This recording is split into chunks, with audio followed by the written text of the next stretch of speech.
ഇന്നിപ്പോൾ ഏതായാലും തീറ്റ വ്ളോഗ് ഇടാമെന്ന് വിചാരിച്ചിട്ട് തന്നെയാണ് വണ്ടി കൂടി വന്നിട്ടുള്ളത്. എന്തൊക്കെയുണ്ട് വിശേഷങ്ങൾ? എല്ലാവർക്കും സുഖമാണെന്ന് വിശ്വസിക്കുന്നുണ്ട് കേട്ടോ. നമുക്ക് കുഴപ്പമൊന്നുമില്ലതാ, തട്ടിയും മുട്ടിയൊക്കെ തന്നെയാണ് ഓരോ ദിവസം കടന്നു പോണത്.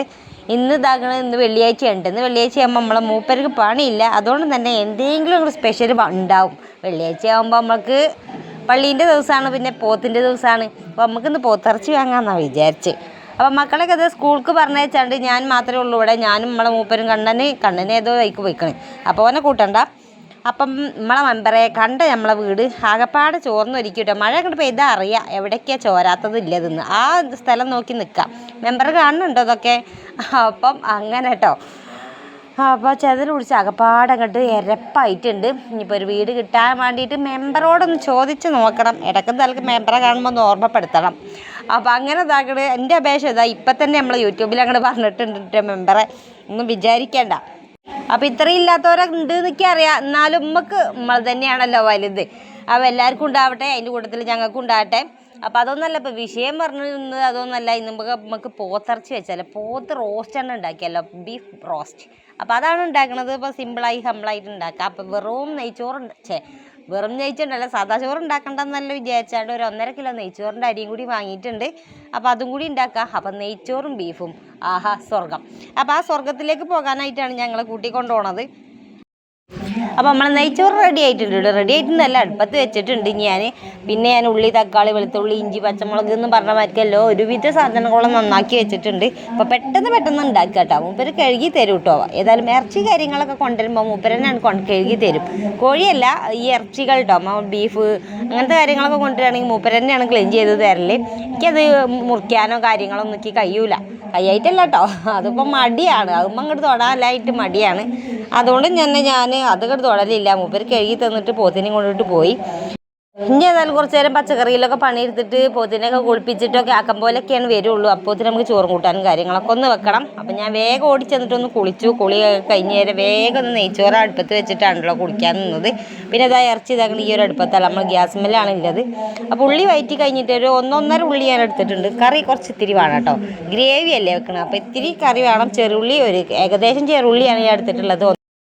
ഒരു വലിയ ഉള്ളിയാണ് എടുത്തിട്ടുള്ളത്. ബാക്കിയൊക്കെ ചെറുള്ളി ഉണ്ടാകുമ്പോഴാണ് രസം ഉണ്ടാകുള്ളൂ. നമ്മൾ ബീഫും കാര്യങ്ങളൊക്കെ വെക്കുമ്പോൾ ചെറുള്ളിയിൽ വെക്കുമ്പോഴാണ് ഏറ്റവും നല്ല ടേസ്റ്റ് ഉണ്ടാകുക. അപ്പോൾ ചെറുള്ളിയിൽ തന്നെ വെക്കാൻ ശ്രമിക്കുക കേട്ടോ. അപ്പോൾ ഇതിൻ്റെ കാട്ടിൽ നിങ്ങൾ പുലിയാണെന്ന് എനിക്കറിയാം, എന്നാലും ഇപ്പം ഞാൻ വെക്കണത് എങ്ങനെയെന്ന് നിങ്ങൾ കണ്ടിട്ടില്ലല്ലോ. പിന്നെ ഇഞ്ചി, വെളുത്തുള്ളി, അതേപോലെ പച്ചമുളകൊക്കെ ഒന്ന് ചതച്ച് പിന്നെ കുരുമുളകും കൂടി ചതച്ചാണ് അതിലിട്ട് കൊടുത്ത് നന്നായിട്ടൊന്ന് വഴറ്റി കൊടുക്കട്ടോ. വഴറ്റിട്ടാണ്ട് അടിപൊളിയായിട്ടും കൊണ്ട് വഴറ്റി കൊടുത്തിട്ട് അപ്പോഴാണ് അതിലൊരു പച്ചച്ചോയൊക്കെ മാറി കിട്ടുള്ളൂ കേട്ടോ. പച്ചച്ചോയ ഉണ്ടായാൽ തന്നെ പിന്നെ ചോറ് ഇറങ്ങൂലല്ലോ നമുക്ക്. അപ്പോൾ നല്ലപോലെ വഴറ്റിയിട്ട് വേണം ഈ പൊടികളൊക്കെ ഇട്ട് ചേർക്കാനായിട്ട്. പിന്നെ തക്കാളി ചേർക്കണം, പിന്നെ മഞ്ഞൾ, മല്ലി, മുളക്, പിന്നെ ഗരം മസാല ഉണ്ടെങ്കിൽ ഇത്തിരി ചേർത്ത് കൊടുക്കാം. പിന്നെ ബീഫ് മസാല ഉണ്ടെങ്കിൽ അതും കൂടി ചേർത്ത് കൊടുത്തിട്ട് നന്നായിട്ടൊന്ന് ഉരുട്ടി വരട്ടി അങ്ങോട്ട് എടുക്കുക. അത് കഴിഞ്ഞിട്ട് നമ്മൾ നല്ല ക്ലീൻ ചെയ്ത് നല്ല സുന്ദര കുട്ടപ്പന്മാരായ ബീഫുണ്ടല്ലോ, ബീഫിനെ അങ്ങോട്ട് ഇട്ട് കൊടുക്കട്ടോ. നല്ല രസം ഉണ്ടാവും, നല്ല ടേസ്റ്റ് കഴിക്കാനും.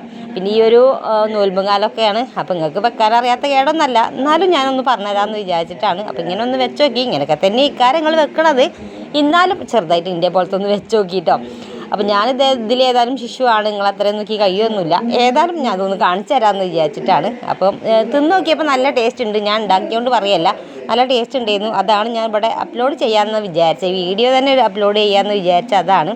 പിന്നെ നമ്മളെ വീഡിയോ ഇതാക്കുന്നത് എന്തെങ്കിലുമൊക്കെ ഇട്ടാൽ മതി, എന്നും വീഡിയോ ഇടുമോ എന്ന് പറയുന്ന കുറച്ച് ആൾക്കാരുണ്ട് കേട്ടോ. അവൾക്കും വേണ്ടിയിട്ടാണ്. അപ്പം പിന്നെ കുറച്ച് വെള്ളം ഒഴിച്ചാൽ ഒരിത്തിരി വെള്ളം തന്നെ ഒഴിച്ചാൽ മതി. പിന്നെ ഈ ചാറ് വേണം, ഇത്തിരി നമുക്ക് ഇവിടെ ചാറും കാര്യങ്ങളൊക്കെ വേണം കേട്ടോ. പിന്നെ ഇതിനായിട്ട് ഞാൻ വേറെ ചാറും കാര്യങ്ങളൊന്നും ഉണ്ടാക്കണില്ല. അപ്പം ഇത്തിരി ഒരു ലൂസായിട്ടാണ് ഉണ്ടാക്കുക. റോസ്റ്റ് അറിയുമ്പം കുറച്ച് തിക്ക് കാര്യങ്ങളാവൂലേ. അപ്പം ഞാനൊരിത്തിരി വെള്ളം പോലെയാണ് ഉണ്ടാക്കുന്നത്. അപ്പം ഇത്തിരി വെള്ളം ഒഴിച്ച് കുക്കറിൽ അങ്ങനെ ഉണ്ട് കൂക്കട്ടെ കേട്ടോ. ഒരു 5-6 വിസിലൊക്കെ ആകുമ്പോഴത്തേന് നമ്മൾ വെന്ത് കിട്ടും. അപ്പോൾ നമ്മളെ നെയ്ച്ചോറ് വന്നിട്ടുണ്ട്, നല്ല അടിപൊളി നെയ്ച്ചോറ് വന്നിട്ടുണ്ട്. പിന്നെ നെയ്യ് ഉണ്ടായിരുന്നിട്ട് അവിടെ, അതും കൂടി അതിൻ്റെ ഒഴിച്ച് കൊടുക്കുന്നുണ്ട്. പിന്നെ അണ്ടിയും മുന്തിരി അലങ്കാരപ്പണികളൊന്നും ഞാൻ എടുക്കണില്ല. പൊതുവേ ഞാനതൊന്നും ഇടാത്തൊരു കൂട്ടത്തിൽ പെട്ടതാണ്. സത്യത്തിൽ അത് വാങ്ങാൻ മറക്കലല്ല കേട്ടോ, അതൊന്നും വേണ്ട. എന്തിനാ അപ്പം അതൊക്കെ അലങ്കരിച്ചിട്ട് അതൊക്കെ ആരെ കാണിക്കാനാണെന്ന് വിചാരിച്ചിട്ട് തന്നെയാണ് കേട്ടോ ഇടാത്തത്. പൊതുവേ അണ്ടിപ്പരിപ്പും മുന്തിരി അങ്ങൊന്നും വാങ്ങിയിട്ട് പൈസ കളയാൻ ഞാൻ ഇഷ്ടപ്പെടുന്നില്ല, അതുകൊണ്ട് തന്നെയാണ്. അപ്പം അങ്ങനെ ഞാൻ കുറച്ച് നെയ്യൊക്കെ ഒഴിച്ചാണ്ട് പിന്നെ അതങ്ങോട്ട് അടച്ച് വെച്ചിട്ടുണ്ട്. അതടിച്ച് വെച്ചാൽ പിന്നെ വലിയ പണികളൊന്നും ഇല്ലല്ലോ. ഇപ്പുറത്ത് ഇതാ കുക്കർ ഇങ്ങനെ കുക്കിക്കൊണ്ട് നിൽക്കുന്നുണ്ട്. പിന്നെ 2 മുട്ട ഉണ്ട്. പിന്നെ നമ്മളെ ഉണ്ണിമോക്ക് ബീഫ് പറ്റൂല കേട്ടോ. അതുകൊണ്ട് തന്നെ നമുക്ക് മുട്ട റോസ്റ്റ് ഉണ്ടാക്കാമെന്ന് വിചാരിച്ച് മുട്ട പുഴുങ്ങാൻ വെച്ചിട്ടുണ്ട്. ഇതിപ്പോൾ എന്താണെന്നല്ല, നെയ്ച്ചോറും ബീഫും പിന്നെ എന്തെങ്കിലുമൊക്കെ വേണ്ടേ. അപ്പോൾ ചമ്മന്തിയോ അച്ചാറോ പപ്പടോ ചള്ളാസോ എന്തെങ്കിലും വേണമല്ലേ. ഈ തൈരിൽ ഉള്ളി മുളകും കാര്യങ്ങളൊക്കെ ഇടുന്നതിന് ഞങ്ങൾ ചള്ളാസ് എന്നൊക്കെ പറയും, പിന്നെ തൈര് എന്നൊക്കെ പറയും. അപ്പോൾ അതാണ് ഉണ്ടാക്കുന്നത്. സിമ്പിളാണ്. അപ്പോൾ ഈ ഒരു നെയ്ച്ചോറ് ബിരിയാണിക്കൊക്കെ ഇത് എപ്പോഴും ഉണ്ടാക്കണം കേട്ടോ. എന്നാലാണ് മക്കൾക്ക് ഒന്നും കൂടി ഒന്ന് ഉഷാറുണ്ടാവുള്ളൂ ചോറ് തിന്നാനായിട്ട്. അപ്പം ഇങ്ങനെയാണ് ഉണ്ടാക്കൽ. പിന്നെ പല നാട്ടുകൂടിയും പല പല പേരുകളാവൂലേ ഓരോ കറിക്കും, അല്ലെങ്കിൽ ഓരോ വിഭവത്തിനും, അല്ലെങ്കിൽ ഓരോരോ സംഗതികൾക്കും ആഘോഷത്തിനൊക്കെ പല പല പേരുകളേക്കാരല്ലേ. അപ്പോൾ നിങ്ങളൊക്കെ നാട്ടുകൂടെയൊക്കെ എന്താ പറയുക? നമ്മളെ മലപ്പുറത്ത് കൂടെ പൊതുവേ ചള്ളാസ് എന്നൊക്കെയാണ് പറയാൻ തോന്നുന്നുണ്ട്. ചില ഏരിയ കൂടെ ഒന്നും അറിയില്ലല്ലോ. ഏതല്ല നമ്മളത് കൂടെ തൈര് എന്ന് പറയും, ചള്ളാസ് എന്ന് പറയും കേട്ടോ. ചള്ളാസ്. അപ്പോൾ ഉപ്പിടണം, പിന്നെ കാന്താരി അതിനകത്ത് ഇട്ട് കൊടുത്തിട്ട് എന്നാൽ ഉഷാറായിട്ട് അങ്ങ് തിന്നുമല്ലോ. പിന്നെ ഇഞ്ചിയും കാര്യങ്ങളൊന്നും ഇട്ട് കൊടുക്കില്ല. കാരണം എന്താ വെച്ചാൽ അതൊക്കെ പൊറുക്കിയിട്ടുണ്ടാവും. പിന്നെ മേശ ഞാൻ തുടച്ചെടുക്കാനേ എനിക്ക് നേരം ഉണ്ടാകുമല്ലോ. അതുകൊണ്ട് തന്നെ ഞാൻ ഇഞ്ചി ഇടണില്ല, തക്കാളി ഇടണില്ല. ചിലവർ ക്യാരറ്റ് കുക്കമ്പർ കാര്യങ്ങളൊക്കെ ചെറുതാക്കി നുറുക്കി ഇതിലിട്ട് കൊടുക്കാം. അപ്പം നമ്മളെ കയ്യിൽ അതൊന്നും ഇല്ലാത്തതുകൊണ്ട് ഞാൻ ഇട്ട് കൊടുക്കണില്ല. പിന്നെ ഉപ്പും മുളകും ഉള്ളി മാത്രം ഇട്ട് കൊടുത്തിട്ട് അങ്ങോട്ട് ഉണ്ടാക്കാമെന്ന് വിചാരിച്ച്. ഇനിയിപ്പോൾ കുറച്ച് നേരം ഒന്ന് ഫ്രിഡ്ജിലാക്കി വെച്ചാൽ ഒരു തണുപ്പുണ്ടാവും. അപ്പം നല്ല രസം തിന്നണ നേരത്തെ എടുക്കാൻ. അതുണ്ടാക്കി ഫ്രിഡ്ജിൽ വെച്ചപ്പോഴാണ് ഇനിയിപ്പോൾ ഈ ഒരു മുട്ട പുഴുങ്ങിയെന്നല്ലോ. അത് മുട്ടയൊക്കെ പുഴുങ്ങി കഴിഞ്ഞാൽ പിന്നെ ഉള്ളി ഒന്ന് വാട്ടിയെടുത്തു കുട്ടിയാണ്. ഉള്ളിയും തക്കാളിയൊക്കെ ഒന്ന് വാട്ടിയെടുത്തു. പിന്നെ മുളകും മഞ്ഞൾ മല്ലി കാര്യങ്ങളൊക്കെ ചേർത്ത് ഇത്തിരി ബീഫ് മസാലയും കൂടി ചേർത്തിട്ടാണ് ഇത് ഉണ്ടാക്കുന്നത്. അപ്പോൾ ഓക്ക് മുട്ട പുഴുങ്ങിയതും മുട്ട റോസ്റ്റാണ് ഉണ്ടാക്കിയത്. നമുക്ക് ബീഫ് റോസ്റ്റാണെങ്കിൽ ഓക്ക് മുട്ട റോസ്റ്റാണ് കേട്ടോ. അപ്പം മുട്ട റോസ്റ്റാണ് ഉണ്ടാക്കിക്കൊണ്ടിരിക്കുന്നത്. 2 മുട്ട തന്നെ ഉള്ളൂ. അപ്പോൾ അങ്ങനെ തിന്നാതെ അങ്ങനെ നിന്നതായിരുന്നു. കുഞ്ഞാറ്റ് ഉണ്ണിമോക്കിന്ന് തീരെ ബീഫ് പറ്റാത്ത കേട്ടോ. അപ്പോൾ കുഞ്ഞാറ്റ് തിന്നൽ തുടങ്ങിയിട്ടുണ്ട്. ഇത്തിരി തിന്ന് ഓളെ ചൊറിയും കാര്യങ്ങളൊക്കെ മാറി. ചൊറിച്ചിലാട്ടുണ്ടാവുക. ചിലർക്ക് ബീഫും കാര്യങ്ങളൊന്നും തിന്നാൻ കഴിയൂലല്ലോ. ചൊറിച്ചിൽ, പനി, ഛർദി, അതേപോലെ തന്നെ വയറുവേദനയൊക്കെ ഉണ്ടാവുമല്ലോ. ഇവർക്ക് 2 കൂതിലുണ്ടായിരുന്നു. നമ്മളെ വീട്ടിൽ ബീഫ് വാങ്ങുമ്പോൾ എങ്ങനെയായാലും ചിക്കൻ വാങ്ങലുണ്ടായിരുന്നു. ഇപ്പോൾ ഏതായാലും കുറവാണ്. മുട്ട കൊണ്ട് അഡ്ജസ്റ്റ്മെൻറ്റ് ചെയ്യലുണ്ട്. അങ്ങനെ മുട്ട റോസ്റ്റ് റെഡി ആയിട്ടുണ്ട്. ഇനി അടുത്തത് നമുക്ക് ബീഫ് റെഡി ആയിട്ടുണ്ട് കേട്ടോ. ഇത്തിരി ഞാൻ പറഞ്ഞല്ലോ ഒത്തിരി ലൂസായിട്ടാണ് ഉണ്ടാക്കിയിട്ടുള്ളത്. പക്ഷേ നല്ല ടേസ്റ്റ് ഉണ്ടായിരുന്നു.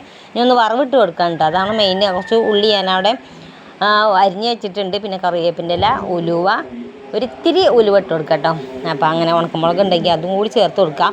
അപ്പോൾ ബീഫ് നോക്കിയപ്പോൾ ഇത്തിരി ഉപ്പിൻ്റെ കമ്മിയുണ്ട്. അപ്പോൾ ഒരുപാട് ഉപ്പിടണ്ടല്ലോ. നെയ്ച്ചോറിൽ ഉപ്പുള്ളതല്ലേ. ചോറിൽ ഉപ്പുണ്ടായതുകൊണ്ട് ഒരുപാട് ഉപ്പിട്ട് കൊടുക്കണ്ട. പാകത്തിന് ഉപ്പാക്കിയാൽ മതി. അപ്പം കറി ഇതാക്കണത് ഇത്തിരി കറി വേണം കേട്ടോ. പിന്നെ ഒന്ന് തണുത്ത് വരുമ്പോൾ ഒന്നും കൂടിയും കുറുകി വരുമല്ലോ. അത് വിചാരിച്ചിട്ടാണ് ഞാൻ ഇത്തിരി കറി ആക്കിയത്. ഇനിയിപ്പോൾ അതൊക്കെ പാടൊന്ന് വറവിട്ടെടുക്കണം. ഒന്ന് ആ ഉപ്പൊന്ന് പിടിക്കട്ടെ കേട്ടോ. അതോടെ ഒന്ന് അടച്ച് വെക്കണം കേട്ടോ. ഒന്ന് അടച്ച് വെച്ചാൽ ഒന്ന് കുറുകിയിട്ടൊന്ന് റെഡിയായി കിട്ടുമല്ലോ. അപ്പോൾ അത് വിചാരിച്ചിട്ടാണ് ഒന്ന് ചെറുതായിട്ടൊന്ന് അടുപ്പിൽ വെച്ച്. അപ്പോൾ ഒന്നും തുറന്ന് നോക്കുമ്പോൾ ഇങ്ങനെയാണുള്ളത്. അപ്പോൾ എണ്ണയൊക്കെ തെളിഞ്ഞ് വന്നിട്ട് നല്ല ഉഷാറായി അടിപൊളിയായിട്ടുണ്ട്. ഇനിയിപ്പോൾ ഒന്ന് വറവിട്ട് കൊടുക്കാം കേട്ടോ. ചട്ടിയൊക്കെ ചൂടാക്കി ഞാൻ കടുകില്ല, ഉലുവ, കറിവേപ്പിൻ്റെ ഇല, നമ്മളെ ഉള്ളി ഉണ്ടല്ലോ, വലിയ ഉള്ളിയാണ് ചേർത്തിട്ട് കൊടുത്തിട്ടില്ലേ. അപ്പോൾ അതും കൂടി ഒന്ന് നന്നായിട്ടൊന്ന് വഴറ്റി കൊടുത്തിട്ട് നമ്മളെ ആ ഒരു കറി ഉണ്ടല്ലോ, ബീഫ് കറിയല്ല റോസ്റ്റ് പോലെ 2ൻ്റെ ഇടയ്ക്കൽ ഇങ്ങനെ നിൽക്കും കേട്ടോ. അപ്പോൾ അതൊക്കെ അങ്ങോട്ട് ഒഴിച്ച് കൊടുക്കുക. എന്നിട്ട് ഒന്ന് ഇളക്കി കൊടുത്താണ്ടല്ലോ നല്ല രസം ഉണ്ടാവും. അപ്പോൾ ഈ ഒരു നേരത്തെ കുറച്ച് ബീഫ് മസാലയും കൂടി ചേർത്ത് കൊടുത്താണ്ടല്ലോ സൂപ്പർ ആയിക്കാരം കേട്ടോ.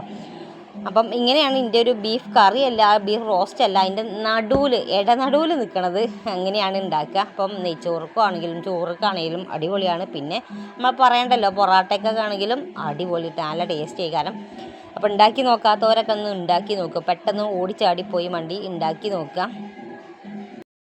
അപ്പോൾ നമ്മളെ നമ്മളെ ചുറ്റോറം ഒരു മുസ്ലിം ഏരിയ ആണ് കേട്ടോ. അപ്പോൾ ഈ ഒരു ഉച്ച നേരത്തെ എല്ലാവരും കുക്കറും കൂക്കും.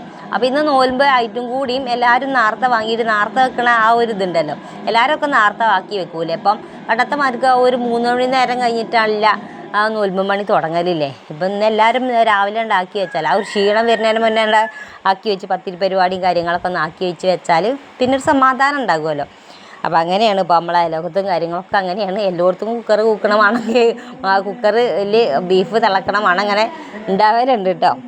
അപ്പോൾ ഞങ്ങളും അങ്ങനെ തന്നെ വെള്ളിയാഴ്ച ദിവസം നമുക്ക് മൂപ്പർക്ക് പണിക്ക് ലീവാവും. അതുകൊണ്ടാണ് ബീഫ് വാങ്ങണത്. എല്ലാവർക്കും ഇഷ്ടമാണ് കേട്ടോ ബീഫ് വാങ്ങാനായിട്ട്, തിന്നാനായിട്ടൊക്കെ ഇഷ്ടം തന്നെയാണ്. അപ്പം അങ്ങനെ ബീഫിൻ്റെ കഥ അങ്ങനെയാണ്. പിന്നെ ഞാൻ കുളിച്ചു. പിന്നെ കുറച്ച് നേരം അങ്ങനെ ഇരുന്നു കേട്ടോ. ഇനി മൂപ്പര് ഇതുവരെ വന്നിട്ടില്ല. ചോറ് തിന്നണമല്ലോ ഇനിയിപ്പോൾ ഒപ്പം ഏതായാലും പണിയില്ലാത്തല്ലോ ഒപ്പം ഇരുന്ന് ചോറ് തിന്നാന്നൊന്നും വിചാരിച്ചു. അപ്പോൾ ഇന്നലെ വൈകുന്നേരം വന്നതാണ് മീഷോത്തെ ഈ ഒരു ഹൈനെക്ക് കോളറിലൊരു ഈ ഒരു ടീഷർട്ട് പോലത്തെ ഒരു വെള്ളയും ഒരു കറുപ്പും ഉണ്ടായിരുന്നു. അപ്പോൾ അതൊന്ന് വാങ്ങി. അതിന് 417 ഉറുപ്പ്യറ്റാണ് ഉണ്ടായിരുന്നത്. അപ്പം അതൊന്നും വാങ്ങിയിട്ടില്ല. കുറേ ദിവസമായി മക്കൾ പറയുന്നത് അതൊന്ന് വേണമെന്ന്. അപ്പം അത് വാങ്ങിയിട്ടുണ്ട്. ഇനിയിപ്പം ഏതായാലും ചോറ് തിന്നട്ടെ. ഞാനാണെങ്കിൽ മൂപ്പര് പെട്ടെന്ന് വരണേ എന്നില്ല ഇങ്ങനെ പ്രാർത്ഥിച്ചുകൊണ്ട് നിൽക്കുന്നു കേട്ടോ. കാരണം അറിയാമല്ലോ നമുക്ക് തീറ്റ ബ്ലോക്ക് ആകുമ്പോൾ അങ്ങനെ ഉണ്ട്. പിന്നെ ബീഫ് ഇങ്ങനെ ഉപ്പുണ്ടോ നോക്കി ഇങ്ങനെ നിൽക്കുകയായിരുന്നു ഞാൻ. അപ്പോൾ ഏതായാലും മൂപ്പര് വന്നു. ഞങ്ങൾ ചോറ് തിന്നട്ടെ കേട്ടോ. കുറച്ച് ചള്ളാസ് എടുത്തിട്ടുണ്ട്. പിന്നെ ഞാൻ പപ്പടം കാര്യങ്ങളൊന്നും കാച്ചിയിട്ടില്ല. പപ്പടം ഉണ്ടായിരുന്നു കേട്ടോ. പിന്നെ മടിയായി. അങ്ങനെ ഞങ്ങൾ രണ്ടാളും കൂടി ചോറ് കണ്ടിട്ടിരുന്നു കേട്ടോ. ടി വിയിൽ ഇതാക്കണ വാർത്തയാണ് പൊതുവേ. മൂപ്പര് ടി വി വെച്ചാൽ പിന്നെ വാർത്തയാവും ഉണ്ടാവും. ഒരുപാട് വാർത്തയാവും കേൾക്കുക. അപ്പോൾ വാർത്തയൊക്കെ വെച്ചിട്ട് ഇങ്ങനെ എല്ലായിടത്തും ഇപ്പോൾ യുദ്ധങ്ങളും കാര്യങ്ങളൊക്കെയാണ് വന്നുകൊണ്ടിരിക്കണത്. പേടിയാണില്ലേ. നമ്മൾ പുറം രാജ്യത്തെ ഗൾഫിലുള്ളവരൊക്കെ ഒരുവിധം ആൾക്കാരൊക്കെ നമ്മളെ വീഡിയോ കാണുന്നവർ ഒക്കെ അവിടെ ഉള്ളതാണ്. ഒരു കുഴപ്പങ്ങളും പറ്റാതെ നിൽക്കട്ടെ. നമുക്ക് പ്രാർത്ഥിക്കുകയല്ലാതെ നമുക്കൊന്നും ചെയ്യാൻ കഴിയൂല കേട്ടോ. പ്രാർത്ഥനയിൽ ഉൾപ്പെടുത്താം. എല്ലാവരെയും പ്രാർത്ഥനയിൽ ഉൾപ്പെടുത്താം. അവിടുത്തവർക്കൊന്നും വലിയ കുഴപ്പങ്ങളൊന്നും പറ്റാതെ നിൽക്കട്ടെ. അല്ലെങ്കിൽ എന്തിനാണ് ഈ യുദ്ധം നടത്തിക്കൊണ്ട് വെക്കണത്? അപ്പം മരിക്കുമ്പം ആരും ഒന്നും കൊണ്ടുപോകൂലല്ലേ. ഇങ്ങോട്ട് പോകുന്ന പോലെ തന്നെ ഒന്നും കൊണ്ടാകാതെയാണ് ഒന്നും എടുക്കാതെയാണ് നമ്മൾ പോവുക. മനുഷ്യന്മാരേതായാലും ഒക്കെപ്പാടെ എല്ലാത്തിനുള്ള ആർത്തി കാരണം ഇതൊക്കെ മറന്നു പോകുന്നുണ്ട്. ഏതായാലും ഒന്ന് പ്രാർത്ഥിക്കുക അവർക്ക് വേണ്ടിയിട്ട്. Like, share, subscribe. ബൈ.